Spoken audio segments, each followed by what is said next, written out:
Jeudi 3 juillet 2025, mesdames et messieurs, la revue des presses et c'est parti. Adolphe Mouzito, prêt à participer au gouvernement de l'arche union nationale, les gros titres du tabloïd Le Phare.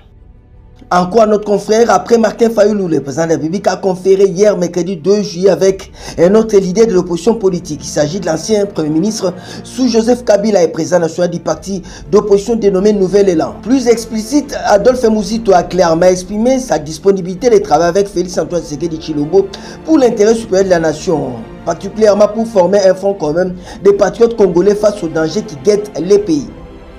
Autre sujet, RDC Rwanda, l'Union européenne presse pour la mise en œuvre de l'accord de Washington.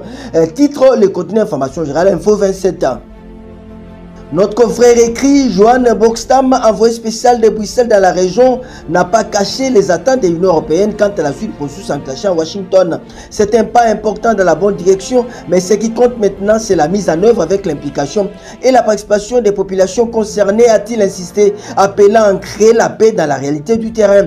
Un message limpide, l'accord paraphé sous l'égide de Marco Rubio, secrétaire d'État américain, prévoit une cessation des hostilités, les désengagements des forces, les désarmements progressifs des groupes armés, notamment les M23 FC et leur éventuelle réintégration conditionnelle dans les forces régulières, mais surtout son application concrète qui interroge et qui fera foi. Autre chapitre, Lubumbashi, l'association Banakin relance ses activités et renouvelle son soutien à Patrick Mouyaya. Titre le site d'information, le potentiel.cd.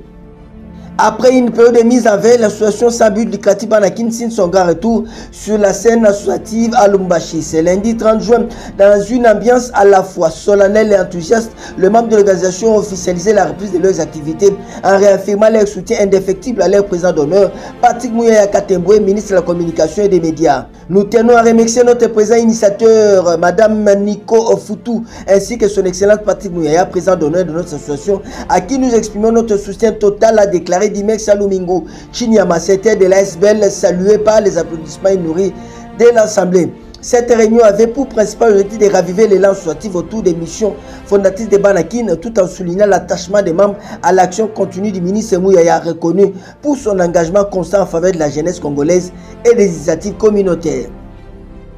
On va terminer avec ce titre, Forum d'affaires, investissement RDC Japon. Le DG Nikon Zao présente les opportunités d'affaires des routes congolaises, rapporte le journal L'Apex.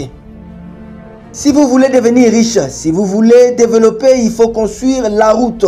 Cette déclaration est du directeur général de l'agence congolaise des grands travaux ACGT, Nikon Zao, qui a participé le samedi 28 juin 2025 à Osaka au Forum d'affaires investissement RDC Japon, en présence de son excellence Madame la Première ministre Jutsumi Notsuluka et du patronat nippon. Le head manager de la CGT a brillamment présenté les opportunités d'affaires du secteur routier de la République démocratique du Congo. Toutes les ressources actuelles sont convergées vers les routes. C'est pour cela vous voyez depuis un certain temps nous développons des grands projets comme l'Eurocade, nous développons des grands projets comme la connexion entre la ville de Mbujima et Ngouba, qui va être le plus grand projet que nous sommes en train de construire sur un linéaire d'à peu près 900 km, et cette route sera livrée dans 3 ans, ce qui sera déjà une grande chose à affirmer les respectables patrons de l'agence congolaise des grands travaux. Ça n'est donc fini pour cette revue de presse. Prenons rendez-vous pour demain, tous derrière nos phares de CBD, les Koyate Congolais Téléma.